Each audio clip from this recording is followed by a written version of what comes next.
Good morning students. आज हम रासायनिक अभिक्रिया के प्रकार पढ़ेंगे। रासायनिक अभिक्रिया के मुख्य रूप से 4 प्रकार होते हैं। फर्स्ट है संयुग्मन और संयोजन अभिक्रिया। अब संयुग्मन का अर्थ क्या होता है, यानी कि जोड़ना, है ना। तो जैसे कि आप समीकरण से समझ सकते हैं कि जैसे कार्बन की क्रिया जब ऑक्सीजन से होती है तो उससे कार्बन डाइऑक्साइड गैस बनती है। यहाँ पर कार्बन और ऑक्सीजन क्या है, अभिकारक है या क्रियाकारक जिन्हें हम कहते हैं, जिनकी बीच आपस में क्रिया हो रही है और इनसे जो पदार्थ बनता है उसको हम उत्पाद कहते हैं या क्रियाफल कहते हैं। तो संयोजन अभिक्रिया में क्या हो जाएगा, जब कोई भी 2 या 2 से अधिक अभिकारक आपस में संयोजित होते हैं और उससे अगर उत्पाद बनता है तो उसे हम संयुग्मन या संयोजन अभिक्रिया कहते हैं। नेक्स्ट सेकंड अभिक्रिया है विस्थापन अभिक्रिया।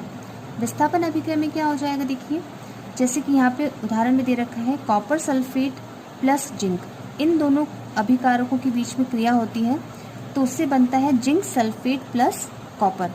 अब इसमें क्या हो गया कि जैसे कि कॉपर सल्फेट में जो सल्फेट है ये एक परमाणु का समूह है।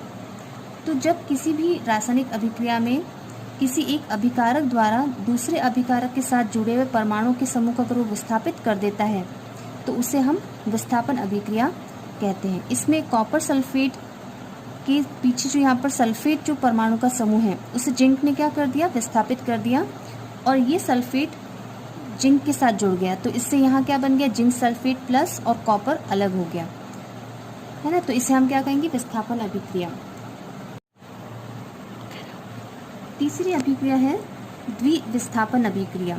द्विविस्थापन का मतलब क्या हो जाएगा कि यानी ऐसी रासायनिक अभिक्रिया जिसमें दोनों अभिकारक के परमाणु के समूह आपस में विस्थापित हो जाते हैं तो उसे हम द्विविस्थापन अभिक्रिया कहते हैं। जैसे उदाहरण के लिए कॉपर सल्फेट की क्रिया जब सोडियम हाइड्रोक्साइड के साथ होती है तो उससे बनता है कॉपर हाइड्रोक्साइड और सोडियम सल्फेट। अब इस अभिक्रिया में, इस समीकरण में हम क्या देखते हैं कि जो कॉपर है, कॉपर का जो सल्फेट परमाणु का समूह है, ये सल्फेट OH के द्वारा क्या हो जाता है, विस्थापित हो जाता है। इसलिए कॉपर के साथ तो OH जुड़ जाएगा और कॉपर हाइड्रोक्साइड बनाएगा और सल्फेट जो है परमाणु का समूह सोडियम के साथ जुड़ जाता है और इससे सोडियम सल्फेट बनता है। तो इसमें दोनों ही अभिकारक आपस में एक दूसरे के परमाणु के समूह को विस्थापित कर रहे हैं, इसलिए इसे द्विविस्थापन अभिक्रिया कहते हैं। अब फोर्थ अभिक्रिया इसमें अपघटनीय अभिक्रिया या जिसे हम वियोजन अभिक्रिया भी कहते हैं। वियोजन का अर्थ क्या होता है, खंडित होना, विभाजित होना।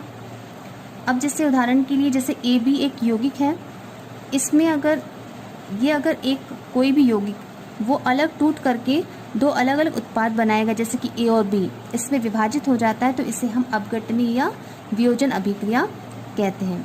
मतलब इस अभिक्रिया में क्या हो जाएगा कि अगर एकल अभिकारक जो होगा वो टूट करके अलग अलग उत्पाद बनाएगा तो उसे हम अपघटनीय वियोजन अभिक्रिया कहते हैं। अब इसके भी 3 प्रकार आपके इसमें दिए गए हैं।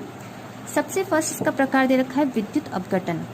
विद्युत अपघटन किसे कहेंगे, अगर किसी भी कोई भी अभिकारक जो होता है उसमें अगर विद्युत धारा प्रवाहित की जाती है और वो अलग अलग उत्पाद बनाता है, उसमें खंडित हो जाता है तो उसे हम विद्युत अपघटन कहते हैं। जैसे उदाहरण के लिए H2O क्या होता है, जल, ये द्रव्य अवस्था में होता है। इसमें अगर विद्युत धारा प्रवाहित की जाती है तो वो हाइड्रोजन और ऑक्सीजन दोनों अलग अलग उत्पादों में विखंडित हो जाता है या अपघटित हो जाता है, इसे ही हम विद्युत अपघटन कहते हैं। सेकंड देखिए इसका ऊष्मीय अपघटन। ऊष्मीय अपघटन किसे कहेंगे हम, जिसमें ऊष्मा का प्रयोग किया जाता है। यानी कि अगर एकल अभिकारक जो होता है उसको अगर हम गर्म करते हैं या ऊष्मा दी जाती है उसे अगर, तो वो 2 या 2 से अधिक उत्पादों में विभाजित हो जाता है या अपघटित हो जाता है। जैसे कि यहाँ पे उदाहरण के लिए कैल्शियम कार्बोनेट है।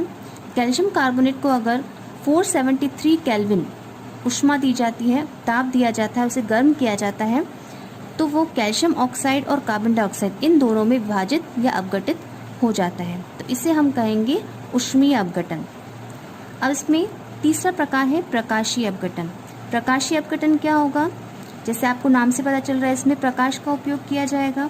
यानी कि अगर कोई भी अभिकारक प्रकाश के उपयोग के द्वारा या प्रकाश ऊर्जा के द्वारा अगर उत्पादों में अपघटित हो जाता है तो उसे हम प्रकाशीय अपघटन कहते हैं। जैसे उदाहरण के लिए HBr हाइड्रोजन ब्रोमाइड, ये क्या करता है, इसमें प्रकाशीय ऊर्जा अगर इसे दी जाती है तो ये हाइड्रोजन और ब्रोमीन इन दोनों उत्पादों में अपघटित हो जाएगा, जिसे हम कहेंगे प्रकाशीय अपघटन।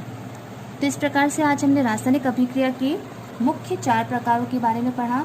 सबसे पहले संयुग्मन या संयोजन अभिक्रिया, जिसमें 2 या 2 से अधिक अभिकारक जो होते हैं वो आपस में जुड़ करके और एकल उत्पाद बनाते हैं, तो उसे हम संयोजन अभिक्रिया कहते हैं। सेकंड हमने पढ़ी थी विस्थापन अभिक्रिया, जिसमें कोई भी अभिकारक जो होता है, 2 या 2 से अभिकारक होते हैं, उनमें एक परमाणु का समूह जो होता है वो विस्थापित हो जाता है, तो उसे हम विस्थापन अभिक्रिया कहते हैं। थर्ड द्विविस्थापन अभिक्रिया, जिसमें दोनों ही अभिकारकों के मध्य परमाणु के समूह का आदान प्रदान होता है, ये विस्थापन होता है, तो उसे हम द्विविस्थापन अभिक्रिया कहते हैं। और फोर्थ इसमें दी हुई अपघटनीय अभिक्रिया, जिसमें एकल अभिकारक जो होता है वो टूट करके 2 या 2 से अधिक उत्पाद बनाता है, तो उसे हम अपघटनीय या वियोजन अभिक्रिया कहते हैं, जिसमें 3 प्रकार दिए गए हैं: विद्युत अपघटन, ऊष्मीय अपघटन और प्रकाशीय अपघटन।